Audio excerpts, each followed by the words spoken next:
શ્રી સુખધામ મંદિર વાઘોડિયા રોડ ખાતે પરમ પૂજ્ય ગોસ્વામી 108 શ્રી ડોક્ટર વાગેશકુમારજી મહોદયની નિશ્રામાં મેગા રક્તદાન શિબિર કેમ્પનું આયોજન કરવામાં આવ્યું હતું।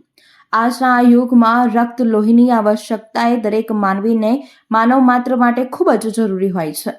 રક્તદાન એ મહાદાન છે, કારણ કે રક્તદાન થકી માણસનું જીવન બચાવી શકાય છે। ત્યારે આજે શહેરના પૂર્વ વિસ્તારમાં આવેલ ઉમાચા રસ્તા નજીક શ્રી સુખધામ મંદિર ખાતે સોલાર ટેન્ક વર્લ્ડ અને શ્રીજી કન્સ્ટ્રક્શન દ્વારા આયોજિત મેગા રક્તદાન શિબિરનું આયોજન પરમ પૂજ્ય ગોસ્વામી 108 શ્રી ડોક્ટર વાગેશકુમારજી મહોદયની નિશ્રામાં કરવામાં આવ્યું હતું, જેમાં મોટી સંખ્યામાં વૈષ્ણવો અને અન્ય લોકોએ સવારથી જ ઉપસ્થિત રહ્યા હતા અને રક્તદાન કર્યું હતું।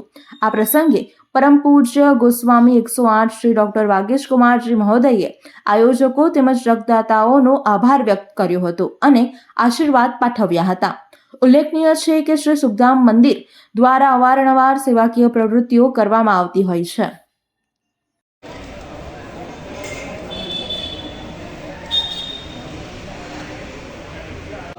बोल श्री वल्लभाधीश की जय। कष्टम वंदे जगत गुरु।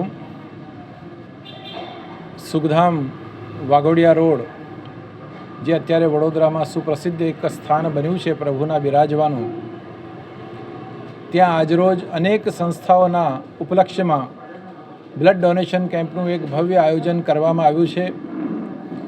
હું તમામ સંસ્થાઓને ખૂબ ખૂબ શુભકામના પાઠવું અને જેમણે પોતાનું બ્લડ આપ્યું છે એવા મહાનુભાવોનું ખૂબ ખૂબ અભિવાદન કરું છું।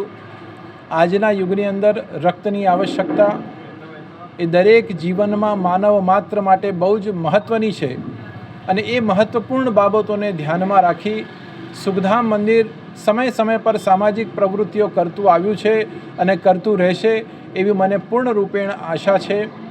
સમસ્ત સંસ્થાઓને, તમામ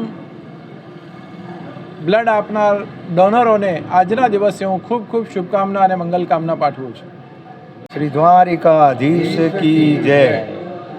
આજનો આ મહારક્તદાન કેમ્પ જે સુખધામ હવેલી વાઘોડિયા રોડ ખાતે યોજવામાં આવ્યો છે, આ કેમ્પના મુખ્ય જે બે સંસ્થાઓ છે એમાં એક છે સોલાર ટેક વર્લ્ડ, જેમના માલિક ઈશ્વરભાઈ શીતલાની છે। છેલ્લા 8 વર્ષથી તેઓ આ સોલારની સેવાઓ આપી રહ્યા છે અને એમણે એક સુંદર એમાં એક સુવાક્ય લખ્યું છે કે late the sun pay your bills, તમારા લાઇટના બિલ સૂર્યને ચૂકવવા દો। અને એ એમનો આમાં સહયોગ છે।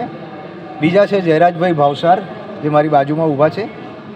શ્રીજી કન્સ્ટ્રક્શનનો એમનો બિઝનેસ છે અને તેઓ પણ આજના આ કાર્યક્રમના ડોનર છે।